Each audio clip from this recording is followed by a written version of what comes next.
সম্প্রতি জনমনে উদ্বিগ্ন দেখা দেয় পটুয়াখালীর এক গ্রামে। ঘন ঘন ডাকাতির ঘটনায় আতঙ্কে রয়েছেন এলাকাবাসী। পটুয়াখালীর কলাপাড়া উপজেলায় একটি বসতবাড়িতে ডাকাতির অভিযোগ উঠেছে। ২রা আগস্ট দিবাগত রাত ২টার দিকে টিয়াখালী ইউনিয়নের পশ্চিম রজপাড়া গ্রামের বিষকানি এলাকায় আব্দুস সোবহানের বাড়িতে এ ঘটনা ঘটে।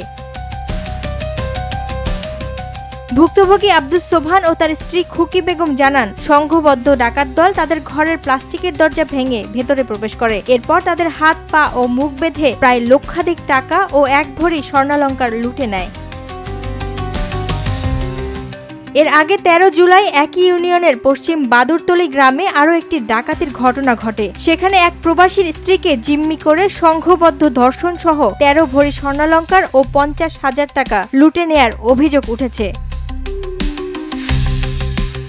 এ বিষয়ে কলাপাড়া থানার অফিসার ইনচার্জ জুয়েল ইসলাম বলেন, রাতভর 4 লেন এলাকায় পুলিশের টহল ছিল। এটি ডাকাতি নাকি অন্য কোনো ঘটনা তা খতিয়ে দেখা হচ্ছে। অবশ্যই আইনানুগ ব্যবস্থা গ্রহণ করা হবে।